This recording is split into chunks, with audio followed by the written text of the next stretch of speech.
Pero vamos a partir analizando todas las consecuencias que va a acarrear la salida de Reino Unido de la Unión Europea, porque el Brexit parece que está cambiando algunos equilibrios políticos en Europa. Vamos a ver qué es lo que viene ahora junto a Francisco Vicencio, investigador del Centro de Políticas Públicas de la Universidad Andrés Bello. Francisco, ¿cómo estás? ¿Qué tal, Soledad? A ver, el 31 de enero se decía que era el comienzo más que el final, ¿no? Donde ahora viene tal vez la parte más complicada, que es poder definir cuál va a ser la relación de Reino Unido con la Unión Europea, y donde tal vez el punto más importante tiene que ver con el acuerdo comercial que va a haber entre ambos. Ahí, ¿qué se espera de esas negociaciones que debieran empezar en marzo? Vamos a ver un panorama tan engorroso y tortuoso como lo fue el acuerdo de salida.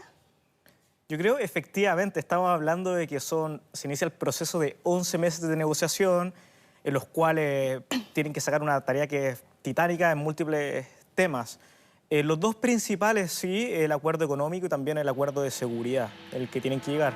Acuerdo económico, en qué medida van a seguir comerciando, bajo qué términos van a seguir comerciando la Unión Europea con Reino Unido para que ninguno sufra las consecuencias de este proceso, que básicamente no le conviene a nadie. Aspectos tan importantes como pesca, la misma industria, el tema de la industria farmacéutica, asuntos sanitarios, son muy relevantes, sumado también a otros tópicos como los derechos de los propios trabajadores. Y ya una segunda arista bastante importante son los temas de seguridad.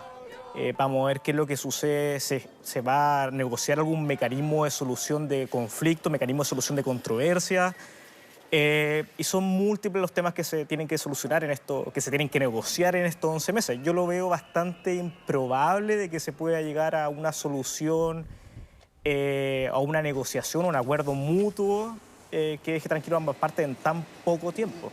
Tú mencionabas las consecuencias del plano comercial.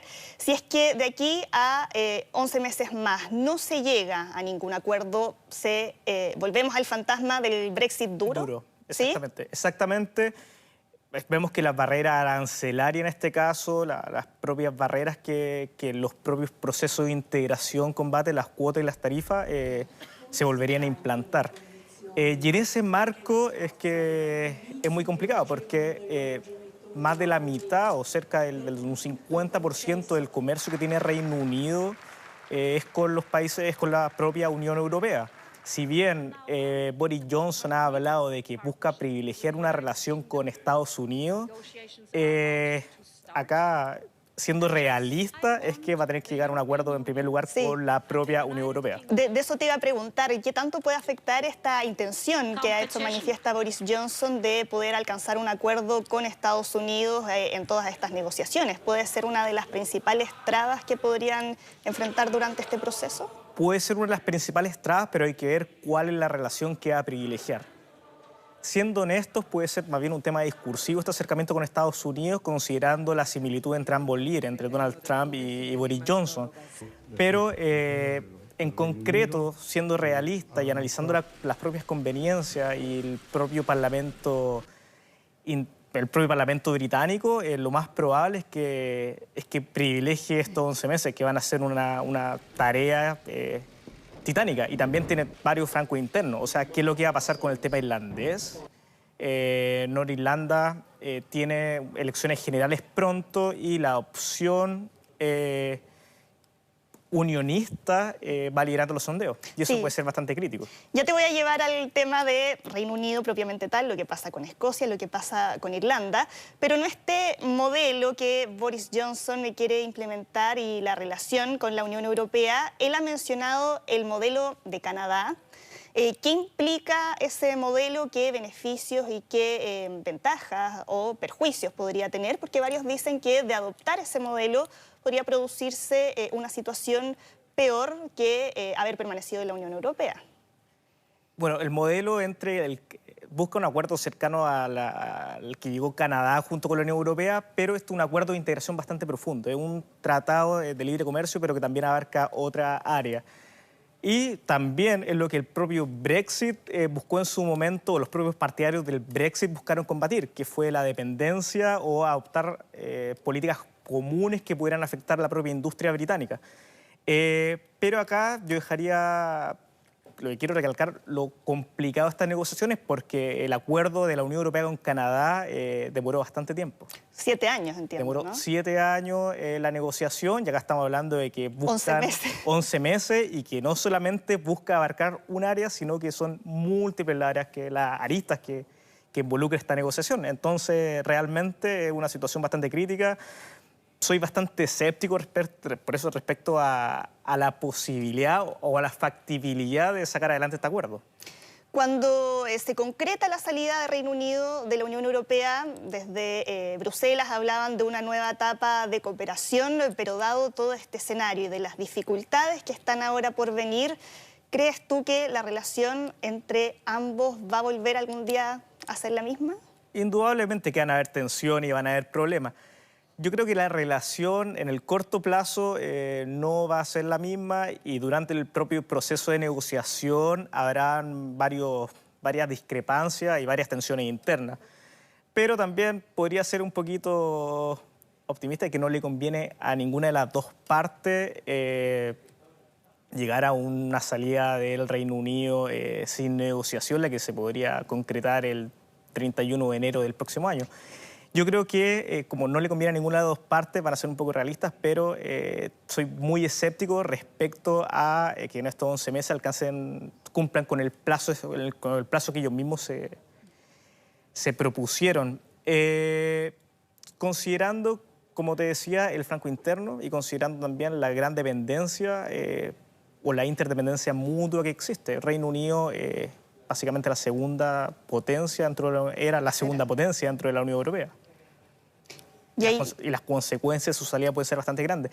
Yo también me referiría al flanco interno que enfrenta ahora Reino Unido, porque la debilidad que puede enfrentar Boris Johnson si es que no logra consolidar este proceso de negociación, no lo logra sacar a buen puerto. Él ahora tiene mayoría conservadora en el Parlamento, pero ahí, ¿cuáles podrían ser las divisiones que eventualmente en ese caso se abrirían dentro de su propio sector durante esta... Son contundentes, la mayoría fue bastante contundente, y también hablaba del temor, del escepticismo que el Brexit llevó a la caída de dos primeros ministros británicos, de David Cameron al principio y Theresa May luego. Si bien Boris Johnson logró una mayoría contundente en las elecciones de diciembre, está enfrentando flancos internos que son, yo diría que en un mediano plazo podrían tener consecuencias bastante relevantes. Hablamos del tema escocés también, hablamos del tema que es más crítico aún, el tema de Irlanda del Norte, de las dos Irlandas. Porque ese fue el punto, una de las grandes trabas que impidió que el Brexit también se pudiera salir que pudiera salir adelante antes. Vamos ahora a ese mismo tema, partamos por Irlanda. ¿Hasta dónde podría llegar el impulso que ahora se están escuchando algunas voces que hablan de la reunificación irlandesa? Exactamente, como te mencionaba, los sondeos ya están hablando, hay elecciones irlandesas próximamente en Irlanda del Norte, y ya los sondeos están hablando de que uno de los partidos unionistas, que está relacionado también con la IRA, o que tuvo su origen en la IRA, o apoyaron básicamente, podría ganar las elecciones. Y eso puede ser un flanco interno que se le podría abrir al gobierno de Johnson, y que podrían haber clamores por la independencia de Irlanda del Norte dentro del Reino Unido, y también clamores por el unionismo irlandés. Y esos clamores que hemos escuchado tal vez más claramente desde Escocia, ¿no? Con la primera ministra escocesa, que está ahora tratando de ejercer más presión a Boris Johnson para que la autorice a hacer nuevamente un referéndum para que Escocia se independice del Reino Unido. ¿Hasta qué punto queda en jaque la unidad de Reino Unido con todo esto? Exactamente, o sea, el tema escocés ahora vuelve a revivir. En su tiempo se le permitió a Escocia realizar un referéndum, y ahora también ese tema va a resurgir. ¿Cómo se pudo contener en su momento eso? Es que se le entregaron mayores atribuciones al propio Parlamento escocés.